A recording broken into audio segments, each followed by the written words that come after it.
Hi, this is Phil, and I'm here to tell you all about the Capes and Lunatics Patreon. Get early access to all of our interviews, including the monthly Chichester chats with writer and comic book legend D.G. Chichester, new episodes of classic Capes and Lunatics shows, including The Quantum Zone, This, That, or the Third, and many, many more specials, all completely uncensored. Access starts for $3 a month, full video when you pledge $5 a month. Check out the link in our show notes, or go to patreon.com/CapesandLunatics. Hope to see you there. Hi, this is Jeff Johnson. You are listening to the Capes and Lunatics podcast. In brightest day, in blackest nights, no evil shall escape my sight. Let those who worship evil's might beware my power. GreenLantern's light. Hello and welcome back to Sector 2814, the Green Lantern podcast. I am Phil. Joining me, making his triumphant return, it is the Master of the Core. Hello, everyone. I am Will, and I'm back. Sorry I missed last week, man. Yes, he's back. I mean, no, you were. I know you were under the weather. And hey, like I said, Lilith. I told Lilith she owes you several because you covered last September. You're going to cover this coming September, so she would have done it anyway. She's nice enough that she would have did it anyway. But I'm like, you owe him a few anyway. Nice. Well, I haven't watched the episode yet. I think you said it's going to drop this Friday, so I'm looking forward to watching it. Well, it's on YouTube now, but yes, it will hit the podcast Friday. So Gotcha. I can send you the link. Yeah, so you said you did read it. So do you want to give your thoughts on Collateral Damage, which we covered last episode? Didn't enjoy it at all. I mean, it was like Guy Gardner turned up to 11. The Guy Gardner from the Guy Gardner series before Guy Gardner Reborn. It was not the Guy Gardner we've known since Emerald Twilight and since Rebirth. So that's what I said. It's like he didn't seem like the guy we're going to get here soon in Green Lantern Recharge, which I believe we're doing next week. But and the stuff that's coming up, it almost seemed like you plucked at 90s Guy Gardner and be like, oh yeah, he's got a ring again. Yeah, and was there killing? Because it looked like he was killing those guys, or that they died, but I don't know if he killed them. It looked like it, and I was like, and why did we give Gnort a intelligence upgrade? I'm like, this isn't our dumb Gnort. I know Gnort seemed out of character to me, and just even the Guardians were out of character too. I mean, it just didn't seem. It's almost like an Elseworlds, maybe that happened in another universe, right? Maybe, and even Lilith, who seemed to like it better, was like, why did they do this? It was just 248 page. Was it prestige format or whatever it is? But yeah, 248 pages. Yeah. She's like, why did they do this? I'm like, I don't know. I mean, Howard Jenkins, a longtime, artist and writer, and I don't know. I just didn't feel it. It didn't feel like Green Lantern. I think part of that was from the art. He's a great artist, but it just didn't seem to mesh with what Green Lantern had become at that point, or what I think Green Lantern is at this point. What it was at the time, yeah. Yep. So I tell Lilith thanks. I know. Well, that's what I told her. I said, no matter what, I said, at least if he's going to miss, he's going to miss in a week that's not Hal Jordan's. I did not plan that, but, it worked out. Yes. Right? The universe worked that out perfectly. Oh, but I did send you the picture. Okay. Well, one, I was mad because I walked in the comic shop this week. There was some kind of mix-up with the shipment, or I don't know if there's some kind of truck accident or what, but I got no Marvel books this week, so I was PO'd.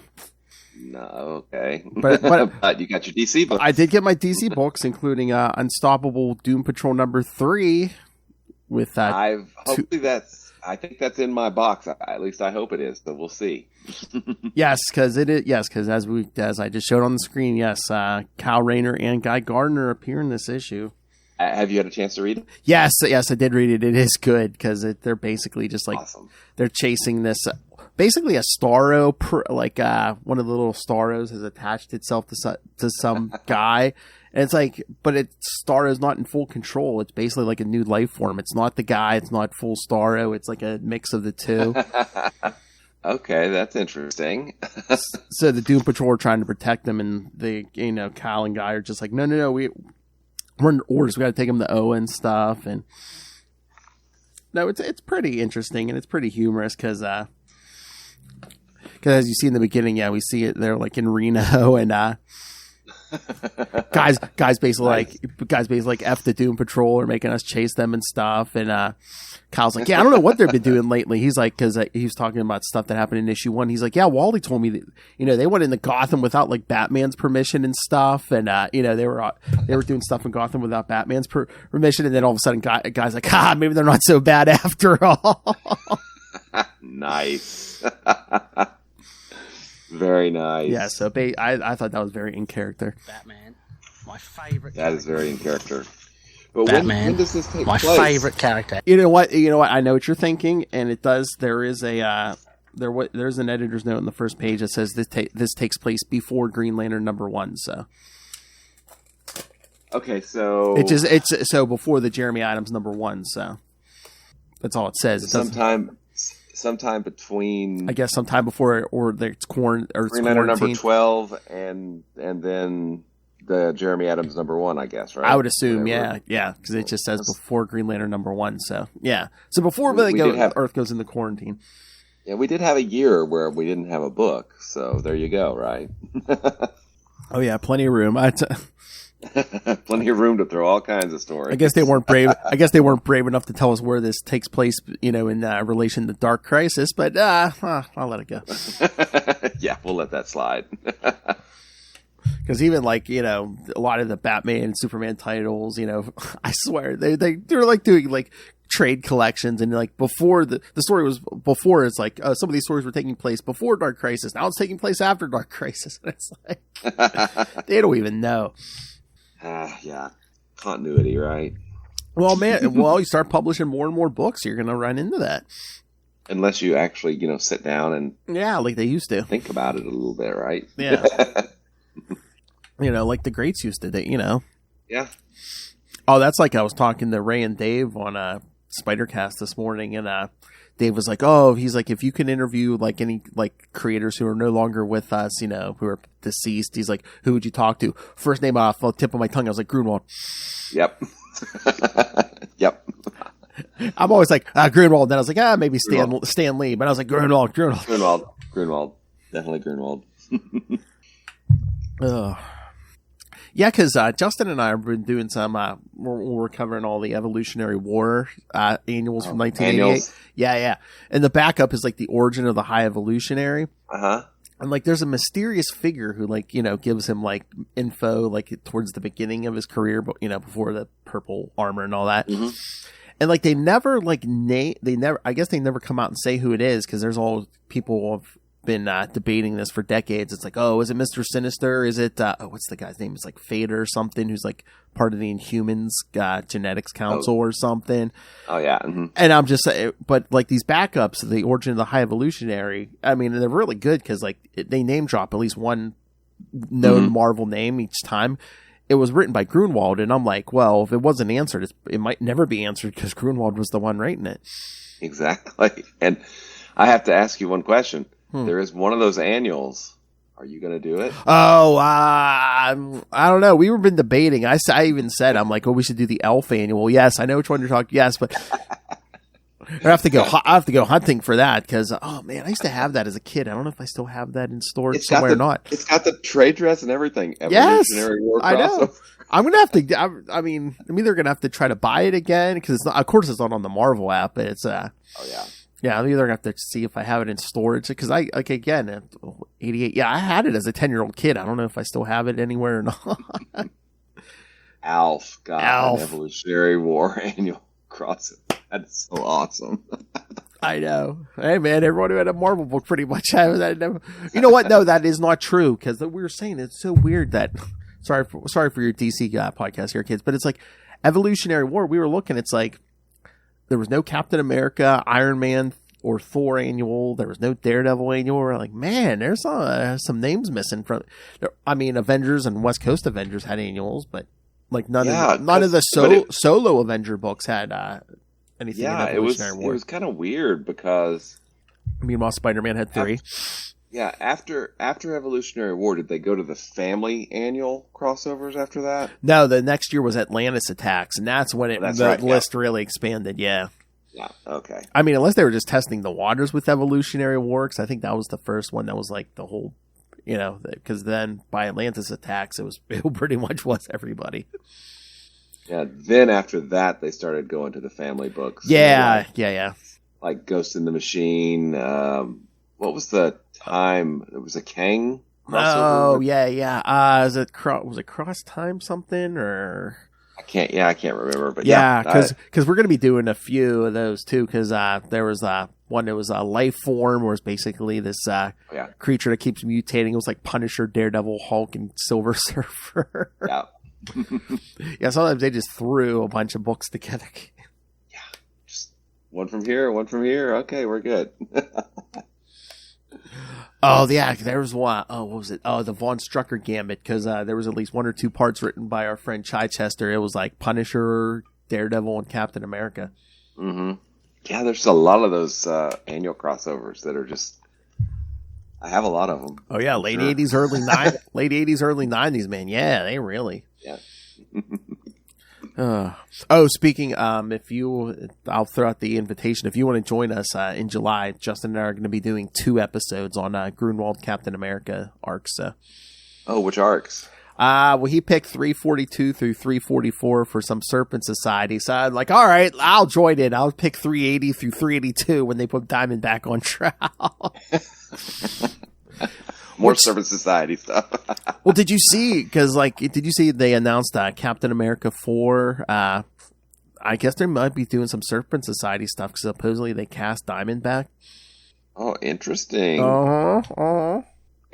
Now, I think I read a rumor, it's probably been discounted, but was Chris Evans potentially coming back at some point? Maybe. I don't know. They haven't confirmed. I'm sure they're going to try to keep that, even if it does happen, they're going to try to keep that secret as long as they can. Mm-hmm. Yeah, it's going to, I guess, officially star Anthony Mackie. Anthony Mackie. And I would imagine it probably has the Winter Soldier in it, potentially. Maybe, yeah. I don't know if they even announced that, but I would assume. But it's weird that they would bring in Diamondback without having, Steve Rogers, right? Yeah. I guess we'll see.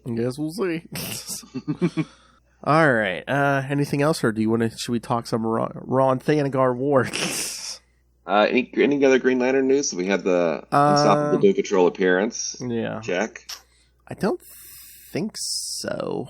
I was going to say the Flash movie's coming up, but I don't think there's going to be any Green Lanterns in that. The Flash finale was this past Wednesday.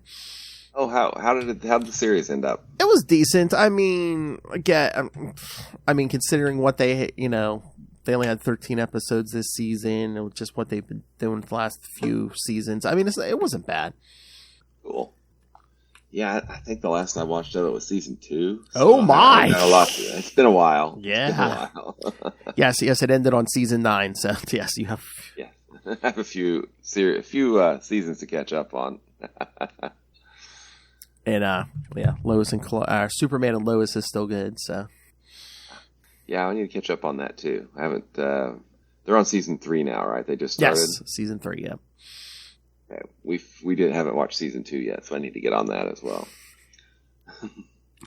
All right.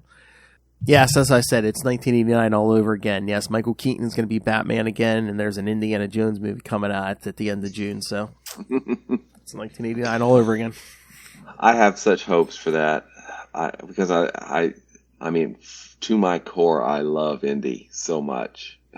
I know, but it's been annoying having to just say that there's only been 3 films. Well, yeah, I was gonna say, but between Kingdom of the Crystal Skull, and then it's like Harrison Ford is like, isn't he literally like 80 years old now? I think so. Yeah. Yeah. So there you go, right? Exactly.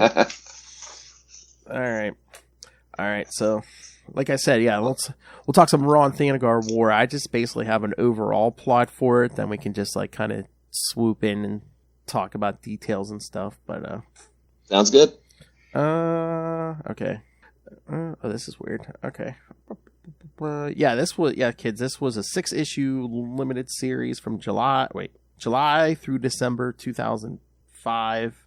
And again, there was an Infinite Crisis special, but we'll get to that in an upcoming episode because it takes place like in the middle of Infinite Crisis, which we're going to get to here soon. And this is a lead up to it. So yeah. Mm-hmm. All right, so during Planet Heist, which I didn't read, Adam Strange fought a rogue group of Thanagarians. During the battle, the leader of the group transported Strange's adopted homeworld of Rann into the Thanagarian system in the hope of creating a dictatorship. However, Rann's new location caused the orbit of Thanagar to become unstable, and the planet crashed into the system's sun. The surviving Thanagarians and Rannians now all live on Rann, and tensions are high between the two groups as each blames the other for their predicament. Aware that war could erupt at any time, Strange goes to Earth to recruit the help of Hawkman and Hawkgirl, who are from Thanagar, in preventing a war. Meanwhile, Kyle Rayner and Captain Comet go to Thanagar to investigate, finding Onamar Sin and engaging in a battle with Sin, escaping through a drop ship. They then find hundreds of bodies buried underground, supplying Onamar Sin with energy, where Kilowog shows up. Later, Kilowog and Rayner terraform Thanagar back to life and save the underground bodies. When Strange and the Hawks arrive on Rann, they are shocked to see that the war has already begun. They form a team, including the Thanagarian Hawkwoman and Tamaranian Blackfire. More and more planets are drawn into the war as Rann and Thanagar each call on their respective allies. Seeing a chance to seize power, Blackfire betrays the group, surprise, killing Hawkwoman in the process. It becomes clear that all factions have a common enemy, Sin. With the help of Tygor of the Omega Men and Captain Comet, Strange's team manages to cut Sin into 7 pieces, and each piece is inserted into a separate star to prevent him from reforming. At the end of the series, the assorted forces of Rann and Thanagar are faced with a fracture in space that resembles those that were seen during the Crisis on Infinite Earths. Well, I mean, we're going to get to it because we're going to cover some Infinite Crisis here, but late in a few weeks. But I mean, Infinite Crisis is basically them, basically Crisis took away the multiverse, and Infinite Crisis basically brought back the multiverse. Well, a multiverse. How many? And then there was Final Crisis, which was not final because then we had Dark Crisis, which was a direct sequel. Not so Final Crisis, yeah. And then there, like Dark Knight's Heavy Metal basically destroyed the multiverse and then brought it back. And then they were like, oh, there's a bunch of multiverses and a giant omniverse. It's like, So, yeah. So this is like this was like the first like big thing we saw. Well, after Rebirth, this is the first big thing we've seen Kyle in since that, since the end of his series and Rebirth. So yeah, and it was interesting the way Kilowog was talking to him when we first got introduced to him. Your training, blah blah blah. Mm-hmm. You're assigned now. It didn't seem like Kyle. It didn't sound like Kyle to me. Yeah, no. Did it sound like Kyle to you? No, like he seems like really. Like really a core member again, and I mean, you don't want him to be the outsider, but also too, shouldn't he be the one where shouldn't they show a little bit of difficulty or at least time passing for him to like get used to transitioning to being like a member of the core after he was like the only Green Lantern for how many years? Exactly. I mean, yeah, it just felt weird, but I mean, I did like the fact that they remembered that Kilowog was a geneticist. Yes. And they fix Rann-Thanagar, and then put it in the right orbit because they're Green Lanterns, right? That's pretty awesome. Mm-hmm. Oh, yeah. But, all right, okay, here's the plot point that stuck out to me. I was just like, wait a minute. So, because, like, the Guardians didn't want them to take sides in this war, but you can terraform a planet? That was bait. This is... It seems like a Prime Directive thing, but it seems like terraforming a planet is a big kind of a big deal. But yeah. The plot of this was just like headlong action done. It was just fight after fight after fight. There, it just kind of all became noise after a while. Who are all these people? We're not really getting introduced to them. Who's oh yeah. Commandar, she's, the sister of Starfire. I know that because, geek, but how many people picking this up for the first time? Who is she? Who are the warlords of Okara? Who are the controllers? Who who are all, or the dominators? Who are all these people? It's just kind of, I mean, there's some text at the beginning, but it's just, I don't know. And I really like Dave Gibbons, I believe, is the writer, and the art's nice. It just seems like kind of a big old mess. Yeah, like I said, I hadn't read the story that preceded this, so I kind of got the picture. I was like, okay, so they kind of tried to move the one planet, they set it on fire, okay. And now we're at war. Okay. Oh, okay. And I don't even remember the plot of Infinite Crisis. I'm gonna have to reread it. Yeah, I mean, we are gonna get there, but I mean, there were a few things going on in Infinite Crisis, but basically, it's Alexander Luthor of Earth 3 trying to reboot the multiverse, and Superboy Prime punching a wall and breaking out. Yes, the Infinite Crisis. Oh yes, that's the wall. That caused So that doesn't make sense. It was Superboy punching the universe. So many things, including resurrecting Jason Todd in his coffin. Yes. I remember they didn't even reveal at first how Jason came back, and everyone's like, "Oh, Lazarus Pit probably," and they're like, "No, it's not that obvious." And we watched Superboy Prime punching a wall, and everyone's like, "Oh, okay, that's better." Yeah, because it's like, the bad characters are so street level, and it's like, oh, how do we bring them back? Oh, this very cosmic thing happened. Exactly. It's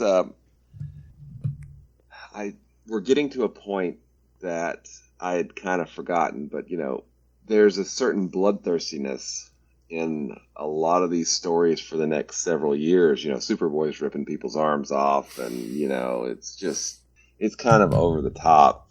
Oh yeah, because my god, yeah, because we were talking about that for Nightwing News 200. One of the '90s Titans, what's his name, Risk. Yeah, he's the one Superboy Prime rips his arm off, and then he battles Superboy Prime later on, and he rips the other arm.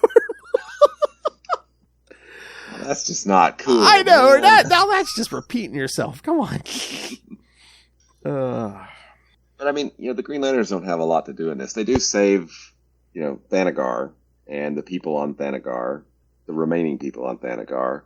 But I don't know. The ending seems kind of, we're just going to teleport into 7 different places. Okay.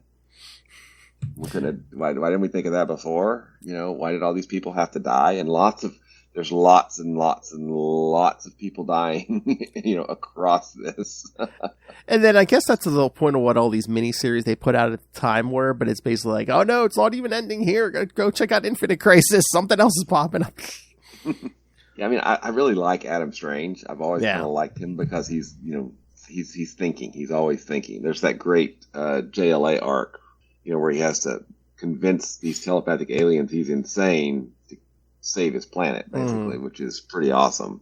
Mark Waid, writer on that one. Yes, excellent. But yeah, I don't know. This is just, how can you have superheroes who, are being superheroes, and by superheroes, I mean, whatever they are in DC, right? Have them, get into a war and still not kill, because, can't have them, you can't turn them into murderers during the war and then just go back to being, the same when they get back to Earth and do their, whatever their thing is. This is just very, I don't know. It's a weird tone to it, and it's just so frenetic.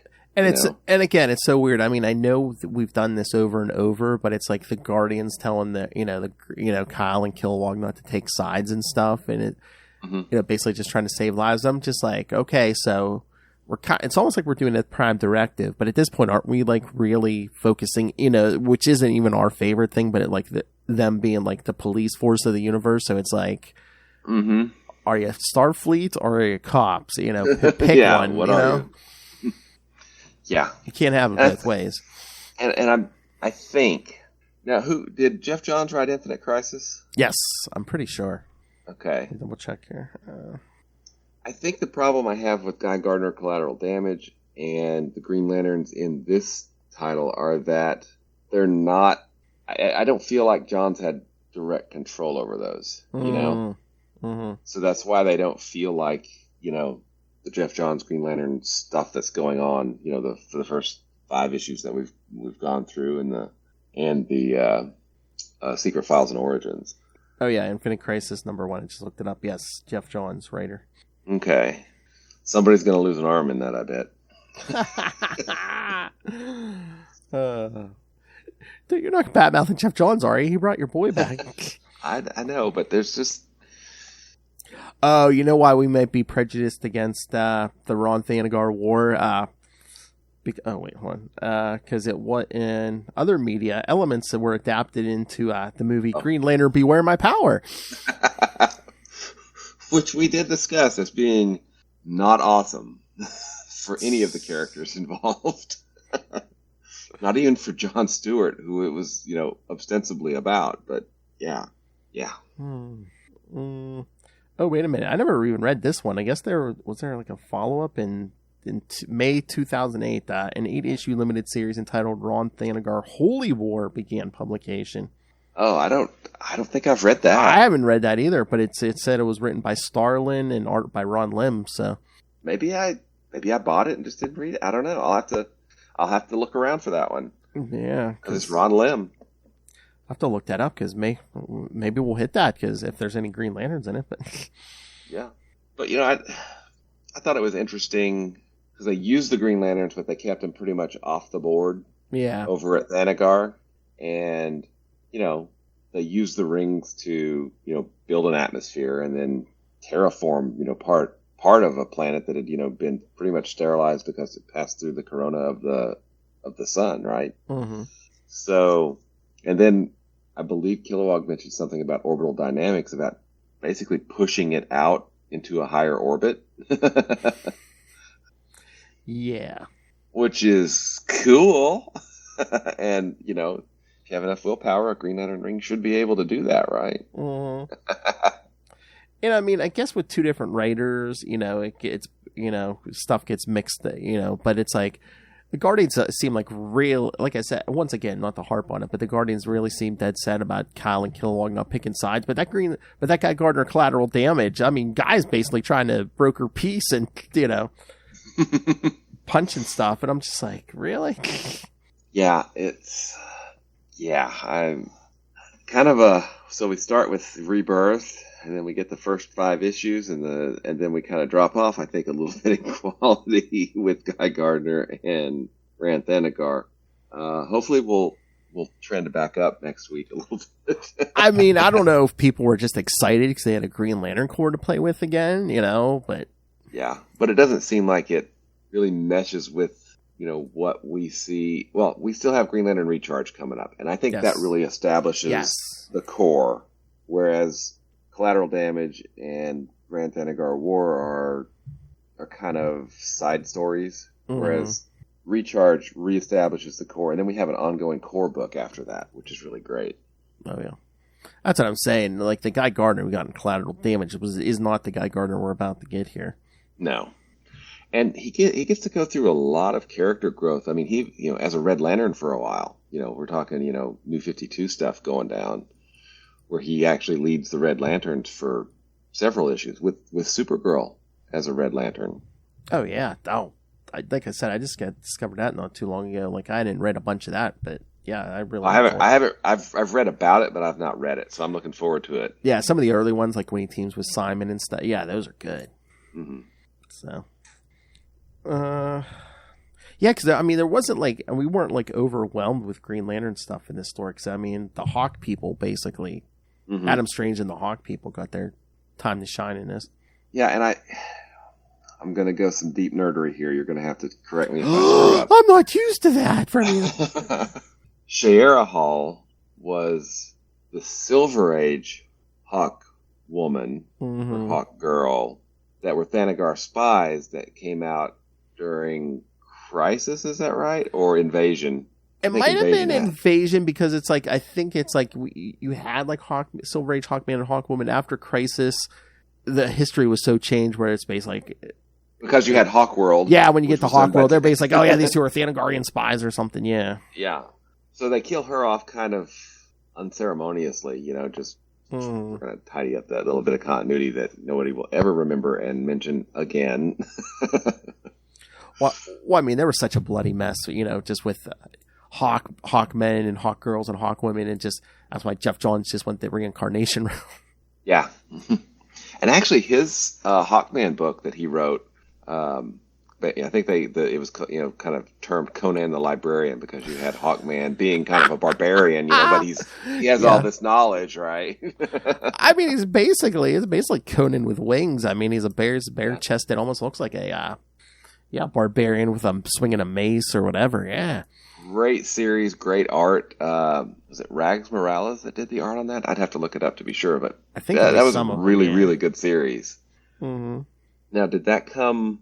I'm trying to remember. Was it out and running before Infinite Crisis? Oh, I can't remember. Let me see. Because I know it took. What was it like after JSA 25 or whatever? Isn't that when they started that? Maybe. I'm not quite sure, because it later turned into Hawk Girl. Yeah, I think the series did. Because wasn't it like 1 year? Was it 1 year later or something where it's like, doesn't he go missing or something? I think so. Yeah. Oh yeah, this is before Infinite Crisis, because it's saying May 2002. I think it started. So. Oh, okay. Yeah. So. Yeah, because I think it goes 49. Hawkman for 49 issues, then it turns to Hawk Girl. Yeah. Mm-hmm. It looks like that there is collections of it, an omnibus. So it was a good series. It's a really good series. Oh yeah, and they were saying, Hawkman was, even though Hawkman had been around since the 1940s, that 2002 was the first time he got his own ongoing. Mm-hmm. Yep. Yeah. So yeah, that was a really good series, and it was Matt Rags Morales. Wow, I actually remembered that. That is kind of scary. Yeah, because it went 49 issues, and then from 50 to 66, it went to Hawk Girl because what was it? Because with Hawk Girl, because I guess he went missing or something. Oh, and I have to. So Blackest Night is good, right? Mm-hmm. But I don't know if it was John's or editorial. I don't know who came up with the idea, but to resurrect canceled series. Oh yeah. You had a Catwoman issue because, canceled series, they come back. They're zombies. They're going on. Yeah, and like it was a Catwoman, a Starman. I think, was there a Hawk Girl? There might have been. Let me see if I find it. Oh, but it was interesting. They were talking to the Flash showrunner, Eric Wallace, and he was saying something like if the Flash had gotten to season 10, they were going to try to do like their own version of Blackest Night. And I'm like, how would that have worked without a Green Lantern? Yeah, exactly. That. Well, I think they said it might have been like a crossover thing, and it might have had like Stargirl and stuff. But I'm just like, but no. But how you do it without a Green Lantern? I mean, unless they brought in Alan Scott or something, or Jade or something. But I'm just like, oh. Let's see. I'm looking. Let's see. Adventure Comics. They brought back Adventure Comics. Yeah. Let's see. Adventure Comics. Suicide Squad. That makes complete sense. Yeah. Let's see. Starman, The Question, Catwoman. Oh yeah, The Question. Yeah, Catwoman. Adventure Comics 7. No, Adventure Comics may have been running at the time. So, Power of Shazam. Yes. Weird Western Tales number 71. Okay. Oh wait, The Phantom Stranger. Maybe? Yeah, the Adam and Hawkman 46. That had been canceled a long time ago. Phantom Stranger number 42, yeah. Weird Western Tale 71. Yep. Nice. I just think that was a stroke of brilliance right there. We're going to resurrect some series, bring them back from the dead. Oh yeah, that thing was Oh, we're gonna get the Blackest Night, kids. That's gonna be like a month-long thing, right? I mean, we've got all those crossover limited 3-issue series. We've got all the crossovers. We've got the issues themselves, plus Green Lantern. I know that's what I mean. It's probably gonna be more than a month, because I think I have just a bunch like the Green Lantern issues and the regular main series on there, and that might be at least a month, and I don't think I even have any of those 3-issue miniseries. So if we cover those all, it's going to probably be at least 2 months. It'll be zombie-ful fun, right? Like I said, I think it starts around December this year. Nice. Very nice. But yeah, I mean, just like you said, like the Rann-Thanagar War, it just seemed like a bunch of action, and did it have to? I mean, again, that was like the length of all of them, but did this have to be 6 issues? I don't think it did. I mean, really, it was just, oh hey, we're gonna find them. They're gonna run and hide. Oh hey, we're gonna find them. Then they're gonna go run and hide. I mean, what's it Sardith do? I don't know. Let's kill him. Yeah. Yeah. Yeah. I mean, the art was nice. Oh yeah. And I think and Dave Gibbons, yeah, who's going to be on board to write Green Lantern Corps Recharge, I think, isn't he? Along with who's the other writer on that? Oh, crap, I cannot remember. I don't know, but we are going to do Green Lantern Recharge next week. Nice. So let's see. Yeah. Well, I missed it. All right, we will. But yeah, it's just like timing though. The two, was this supposed to be? I know, like they did a bunch of miniseries surrounding Infinite Crisis. This was like the cosmic one. Was this? Was this? I'm trying to remember when it started over at Marvel. Was this their answer to like Annihilation and stuff? It wasn't a lot Annihilation around 2000. That's what I was thinking. I was like, was it a little later? Maybe I think it was a little bit earlier. Oh, maybe. So, well, that's what I'm saying. Did they come out back, after a year or two of that, were they just like, oh, here's ours? I don't know, maybe. Because it started out with all the Annihilation there was the Annihilation miniseries. Mm-hmm. And then there were 4 or 6 of those, and then that led into the Annihilation main series, right? Mm-hmm. I know it was the main Annihilation was in 2006 and 2007. Mm. So October of 2006, 2007, but there were 4 issues before that. So this would have still been 2006 when the Annihilation crossover first started, I think. Because I know, around this era, they were answering each other pretty, consistently. Because it was just basically like, hey, oh wait, we kill off Batman, we kill off Captain America. Hey, Dick Grayson becomes Batman. Hey, Bucky becomes Captain America. It was pretty. Oh no! And then when Jason Todd came back, it's like, oh hey, Bucky came back. Yeah, yeah. It was interesting times in the early 2000s. Mm-hmm. Very interesting times. Early to mid, yeah. As much as good as Annihilation was, I do have an annoyance with it. I think the same annoyance that you have with it. Our boy getting taken out by Annihilus with his that's just not cool. Oh, and did you notice? I forget if it was the last issue or not, but there was one issue I saw. Like they did that Starman that's in this story. Prince Graven. Yeah, I thought who we didn't see too much, but did you see the bracelets or bands he had? They looked very similar to Quantum bands. Did you notice that? Yes, I did notice that. Yes, and he had that staff, right? That he was using too. Mm-hmm. And now this is not the Starman. He may have eventually showed up in the Starman series, from the late 90s. Oh, okay. But there was the blue-skinned Michael Starman. There was the Starman that was the son of the original Starman, the older brother of the Starman that we got, post 0 Hour, I think, or around 0 Hour, which is a really good series. Oh yeah. Oh yeah, we're gonna need a Starman list too. Yeah, there's a bunch of them. Because we may be doing that in September, kids, for when Lilith goes on her vacation. Nice. That's what we said, right? I think so. Yeah, we were looking at that, or I think we threw several things out there, but yeah, there's a lot of Starmen, a whole lot of Starmen. Oh yeah. Hell, we could do a week of that. We could do a week of Hawk. What's with all these Hawk people? What's with all these Star people? What's with all these Hawk people? Pretty much. What's with all these Blue Beetles? Oh yeah, we could do that too.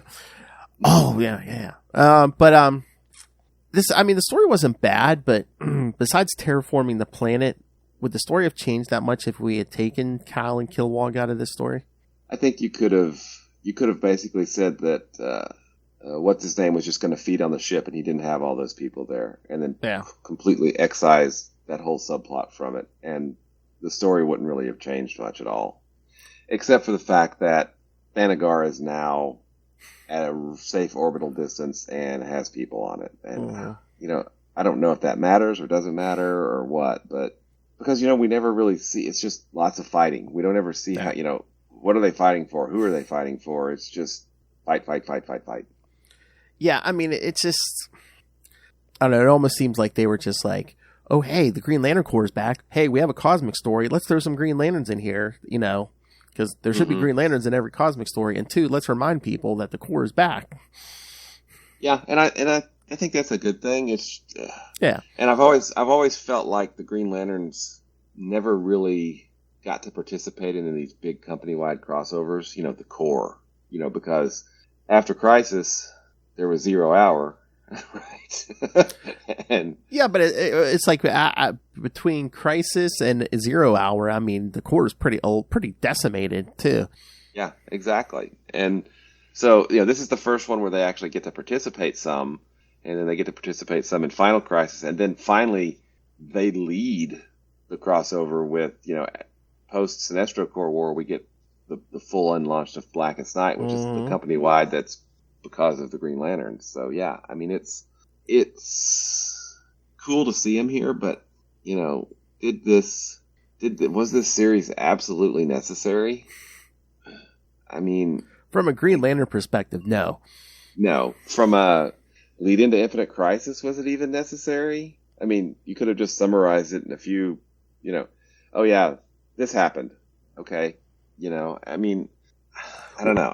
Well, again, like I said, I think they wanted like a mini series set out in space, but I don't know. Yeah. Maybe the whole Thanagar thing and Ron thing is someone's favorite. But I'm like, you could have just did a straight up Green Lantern series though, too. Yeah. Now we will get Kyle showing up in a series, in Omega Men, like that's from within the last 3 or 4 years, I believe. Like yes. 2000 to 2019, somewhere in there. Yeah, maybe. Yeah, something like that. Yeah, because like I said, I haven't read it yet, but I know Lilith liked it. And I have. Yeah. Yeah, I saw it. I saw a review on YouTube of it that was really, really positive. So. Well, before even that, we'll get a 12-issue Ion series though too. That's true. Written by who? Who is? Is it Ron Mars? That's right. Yes.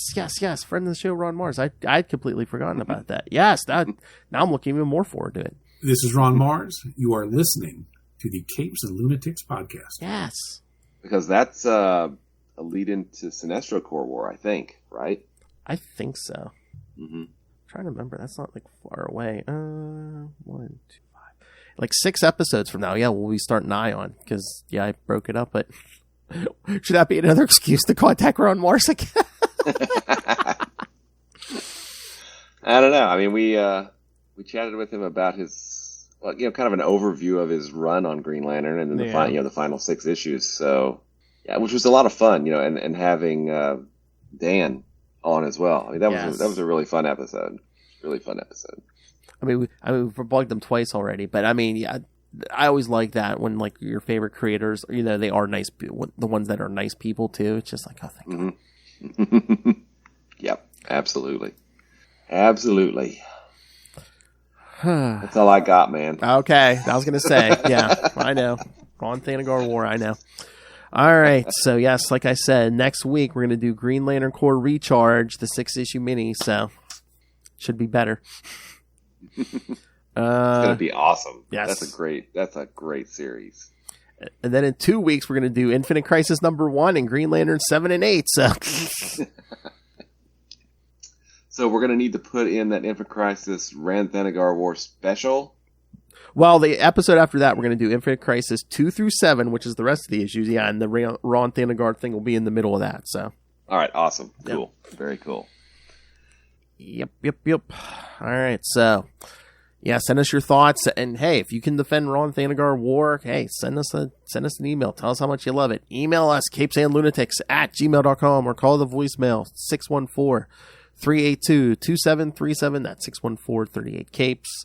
And remember, you can find all things Capes and Lunatics, episodes, social media, merchandise, the link to the Patreon. Please subscribe to the Patreon. The first Heroes Reborn review by Lilith is up. We've reviewed the Fantastic Four Heroes Reborn, and Lilith might surprise you with a thing or two. So, so check it all out. Find it all at tubespace.io/CapesandLunatics Podcast Network. That's tubespace.io/CapesandLunatics Podcast Network. All right, and Mr. Will Allred, Master. I tried to do your plugs last week. I probably didn't do you justice, but it's all right. I appreciate it. Yeah, I mean, the Kickstarter was successful, so we don't have to worry about that. But yes, if people want to learn about all your works and your other podcast and anything else, where can they get a hold of you? You can find me at Wallred. That's at WALLRED at Gmail and Twitter and Facebook and lots of other social media that I probably forgot. If you want to find my work, I'm the writer for a book called Crossover Division, which just successfully funded a hardcover of the first 4 issues, which is pretty darn awesome, and I'm really excited about. But if you want to check that out, you can check out crossoverdivsion.com. I've also written another book called Diary of Night, and if you want to check it out, you can check it out at diaryofnight.com. And Phil's not the only person that I annoy from a podcasting standpoint every week. That would also be fellow writer Kevin Joseph, and together we hang out on a podcast called Explain Yourself, where we bring on crowdfunding creators, typically Kickstarter, that have comics Kickstarters, and have them promote their work and explain themselves. Get it? And finally, you obviously have great taste, so that means you also love our boy Quasar, who we did mention earlier, who kind of got unceremoniously killed during Annihilation, but whatever. If you want to find out more about Quasar, you can do that at the Quantum Zone, quantumzone.org. Hey, boys, you look at the party? I love the party. He goes limp in my grip. I'll put it in my navel. Seems like I'm getting a package every other day. I, of course, love Hal Jordan. All right, so I forget what me and Lilith were talking about on one of our many episodes, but she said something about Explain Yourself. I said, a podcast by Will Allred. So there's your free plug. Nice. All right, thank you for joining us again. In 1 week, Green Lantern Corps Recharge 1 through 6, and then in 2 weeks we'll start Infinite Crisis. And hopefully it won't go on infinitely. I was going to say, Final Crisis was false advertising. Infinite Crisis, they told us exactly what was going to happen. You're going to just keep getting Crisis forever, kids. Lots and lots of crises.